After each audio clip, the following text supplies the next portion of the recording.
Assalamualaikum warahmatullahi wabarakatuh. Bismillahirrahmanirrahim. Alhamdulillah wa syukranillah, la haula wa la quwata illa billah, amma ba'dah. Kembali berjumpa dengan kami Dai Alam, dimanapun saudaraku berada, pemirsa berada. Wabil khusus untuk para subscriber channel Dai Alam, salam sejahtera untuk saudaraku semua. Semoga semuanya mendapatkan rahmat dan hidayah dari Allah Subhanahu wa Ta'ala. Dan tentunya mari kita selalu berbagi dalam video ini tentang ilmu, manfaat, dan lain-lainnya dalam rangka bagaimana kita dalam hidup ini bisa mencari apa yang diinginkan Allah Subhanahu wa Ta'ala. Saudaraku, beberapa waktu yang lalu begitu viral dan begitu banyak pertanyaan terjadi atas peristiwa penendangan sesajen yang ada di wilayah Gunung Semeru. Mana tuh? Ini yang membuat murka Allah. Ya, jarang sekali disadari bahwa inilah yang justru mengundang murka Allah hingga Allah menurunkan azabnya. Allahu Akbar. Allahu Akbar. Allahu Akbar. Allahu. Maka sebetulnya saya kurang begitu ingin menanggapi atau berkomentar dalam hal ini, karena bagi saya hal ini adalah peristiwa-peristiwa umum yang dibesar-besarkan. Akan tetapi banyak orang yang bertanya, teman-teman yang langsung WA ke saya, yang jauh, yang dekat juga pada datang, bagaimana menurut kami, menurut saya tentang peristiwa tersebut. Maka saudaraku, simak sampai selesai apa yang ingin saya sampaikan. Ingat, moto kita adalah menjaga kedamaian, tentunya adalah menjaga agama kita agar tetap terhindar dari keburukan-keburukan yang dibenci oleh Allah. Maka yang belum subscribe, silahkan subscribe dulu ya channel Dai Alam ini. Dan yang sudah subscribe, jangan lupa tekan like-nya ya, tentunya tombol lonceng. Baik teman-teman, saya akan mulai ya membahas tentang saudara kita yang menendang sesajen ini. Menendang sesajen. Sebetulnya orang-orang yang membuang sesajen itu banyak sekali ya. Banyak sekali orang-orang yang menendang sesajen yang ada di makam-makam, atau di bawah pohon-pohon besar, atau di pinggir-pinggir sungai, di gua-gua, diambil kemudian dibuang, diambil kemudian katakanlah dibuang jauh-jauh. Itu sudah banyak. Akan tetapi yang sekarang ini menjadi persoalan dan masalah karena alam ini pertumbuhannya digital ini luar biasa, apalagi dengan sengaja diupload secara online, divideokan dan kemudian disebarkan melalui media-media dan menjadi viral. Maka setelah viral ini tentunya kejadiannya berbeda ketika ada orang melihat sesajen kemudian dibuang begitu saja tanpa harus direkam ya. Saudaraku, yang mempunyai prinsip akidah kuat, yang tidak ingin ada kesyirikan dalam diri kita, yang tidak ingin ada kesyirikan di dalam negara kita ataupun di dalam wilayah kita, mari dengan pertumbuhan dunia yang begitu modern, mari kita lebih introspeksi, lebih hati-hati dan lebih mengikuti cara dakwahnya ya, lebih mengikuti agar tidak terjadi kemudaratan. Saudaraku ini yang menendang ini, kalau saya kaji, ini juga tidak ada kesalahan atas dirinya. Karena apa? Beliau ini, dia ini adalah menggunakan prinsip agamanya, yaitu Islam. Akan tetapi cara dakwah Islam itu kan ada dua, yaitu amar ma'ruf, kemudian nahi mungkar. Ini dia menggunakan nahi mungkar, jadi langsung dibuang begitu saja. Langsung dibuang tanpa menggunakan kata-kata apapun. Buang, belas ini kesyirikan, Allah murka, langsung buang. Ini namanya nahi mungkar. Coba kalau ada orang yang menggunakan amar ma'ruf, seperti yang ada satu ayat disampaikan dalam Al-Quran, ud'u ila rabbika bil hikmah wal mau'izatil hasanah. Ajaklah manusia ke jalan Allah dengan cara yang bijaksana, dengan cara yang hikmah, ya. Maka orang ini tidak akan semacam ini. Karena apa?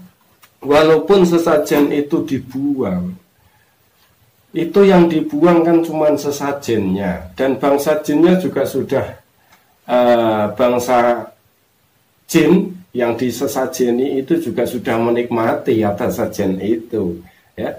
Tapi siapa sih yang membuat sajen ini? Siapa yang yang menaruh sesajen ini? Untuk apa dia menaruh sesajen ini?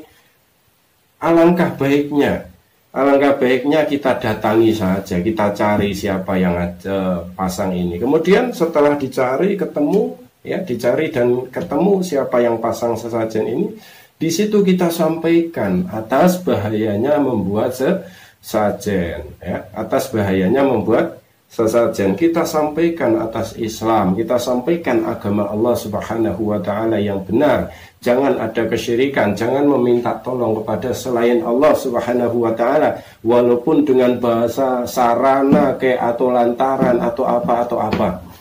Maka itu insya Allah lebih baik, ya, lebih baik ketika kita mencarinya siapa yang membuat sesajen, bicara yang baik-baik.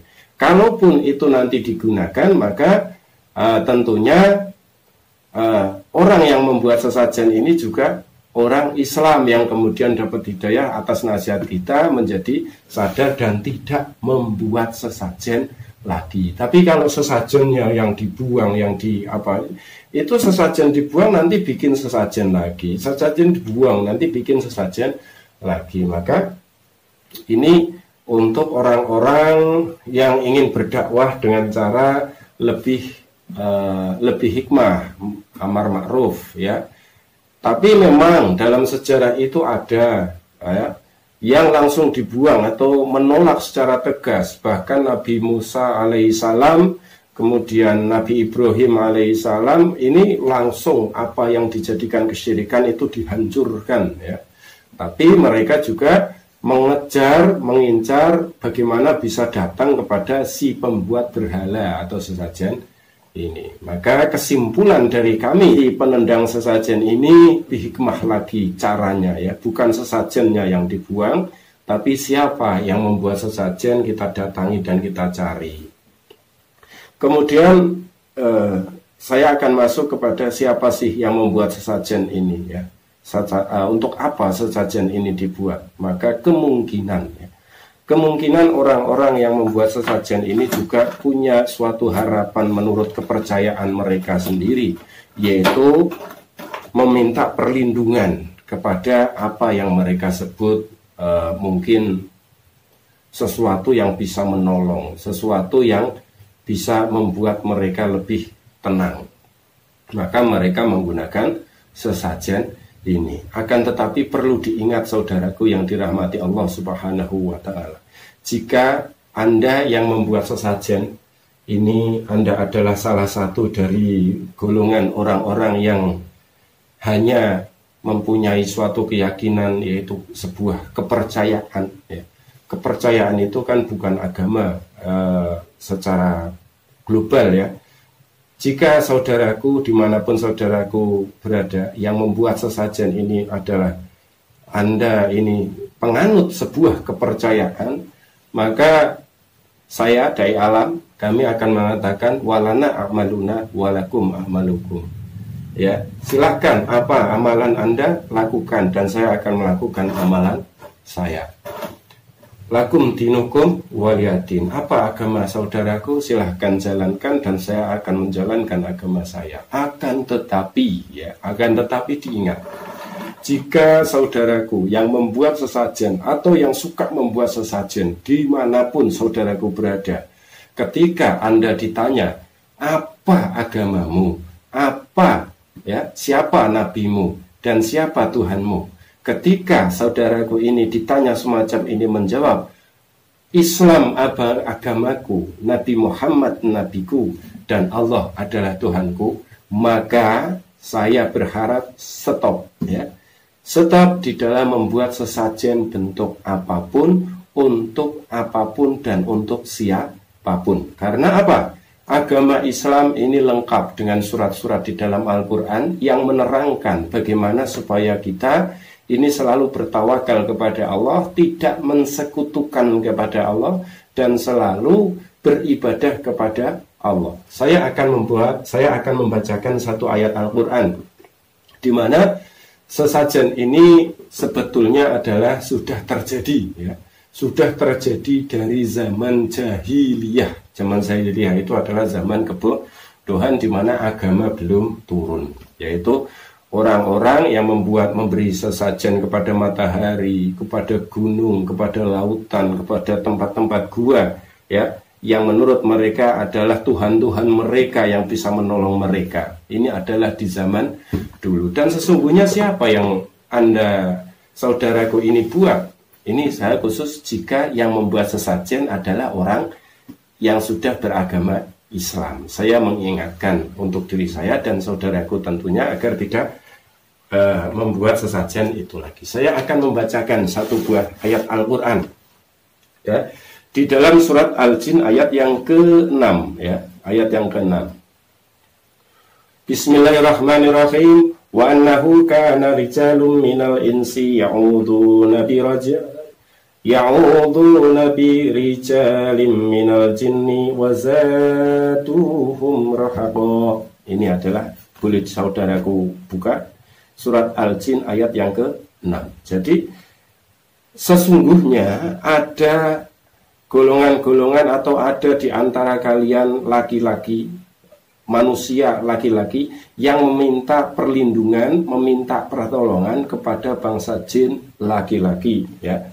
Sesungguhnya permintaan pertolongan Anda, seorang yang disebut memintanya pertolongan kita kepada para jin, ini hanya akan menambah kesalahan kita, hanya akan menambah dosa-dosa kita, dan tentunya hanya akan menambah rasa kesombongan para jin itu, karena mereka bangga diandalkan, disembah, dimintai tolong oleh manusia, yang sesungguhnya manusia ini adalah khalifatullah, adalah wakil-wakil Allah untuk mereka bangsa jin.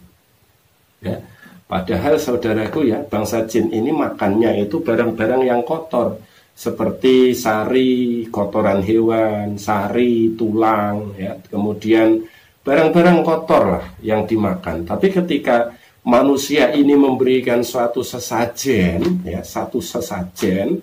maka ini bangsa jin bangga sekali. Yang disesajenkan apa? Misalnya pisang, kemudian ayam yang sudah dimasak, kemudian ada tahu, ada tempe, ada nasi, kemudian macam-macam itu, ada kembang. Ini bangsa jin ini sangat bangga, sangat berbangga diri karena diandalkan oleh manusia itu sendiri. Manusia menganggap jin itu merasa diandalkan oleh manusia, dianggap bisa menolong bangsa manusia, padahal ini sekali-kali tidak bisa menolongnya. Apalagi kalau kita ingat ayat yang menjelaskan wa ma khalaqtul jinna wal insan illa liya'budun. Tidak diciptakan jin dan manusia kecuali hanya untuk menyembah kepada Allah Subhanahu wa ta'ala. Ini saudaraku, saya ulangi kembali, jika yang membuat sesajen Anda sudah beragama Islam, atau jika kita tanya agamamu apa, agamamu Islam, maka sesungguhnya Anda tidak boleh marah kepada si penendang sesajen.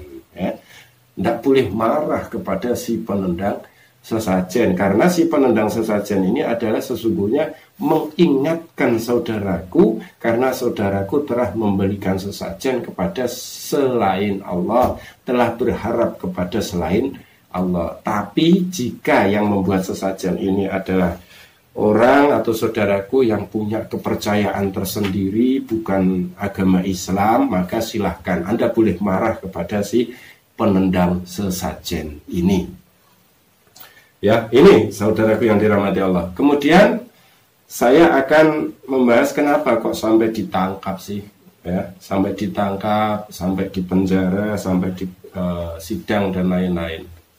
Ini sebetulnya bergantung dari kepemimpinan atas daerah itu sendiri. Apalagi kalau kita dengar kepala daerahnya juga menginginkan untuk segera ditangkap. Coba kalau ya seorang kepala daerah ini berpikir lebih jernih, lebih mengayomi atas semua masyarakat lapisan Indonesia di sini, maka mungkin ya akan berpikir minimal seperti saya, ya. Siapa yang membuat sesajen? Agamanya apa sih pembuat sesajen ini? Kalau agamanya Islam, ya sang pemimpin ini ikut mengingatkan atas orang tersebut. Jadi kedua-duanya diingatkan. Yang menendang sajen diingatkan untuk lebih hikmah, ya, lebih kalem mendekati yang membuat sajen. Yang membuat sesajen ini juga diingatkan atas keesaan Allah Subhanahu wa Ta'ala. Saudaraku yang dirahmati Allah, kalau peristiwanya semacam ini, maka hiruk pikuk agama di Indonesia ini menjadi nggak karuan, ya. Diadu antara budaya kemudian dengan agama, karena menganggap sebuah sesajen adalah sebuah budaya,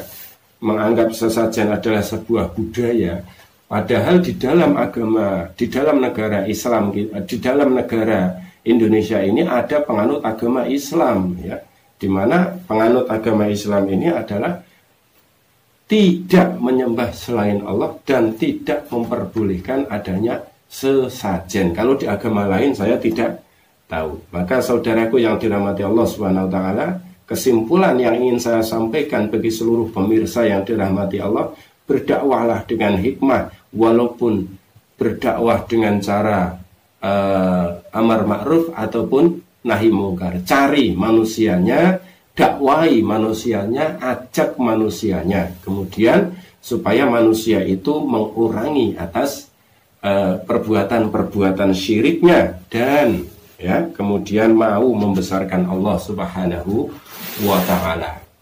Kemudian untuk para pemimpin, semoga lebih hikmahlah, tidak sedikit-sedikit membenturkan antara budaya dan agama. Saya akan membacakan satu buah ayat ya dalam Al-Quran surat Al-Isra yang terakhir. Ini sangat indah ketika kita mau memahami apa maksud dan isinya. Bismillahirrahmanirrahim. Wa qulil hamdulillahilladzi lam yattakhidh waladan wa lam yakul lahu syarikum fil mulki minadh-dhulli wa kabbirhu takbira. Ya, jadi Allah itu tidak punya sekutu. Allah tidak punya sekutu dan tidak butuh pertolongan atas orang-orang yang menghinanya. Maka besarkanlah Allah. Bagaimana cara membesarkannya? Maka kita dakwahkan agamanya Rasulullah Shallallahu Alaihi Wasallam. Semoga apa yang saya sampaikan bermanfaat untuk saudaraku. Ingat, menambah pengetahuan melalui online bersama Dai Alam. Assalamualaikum warahmatullahi wabarakatuh.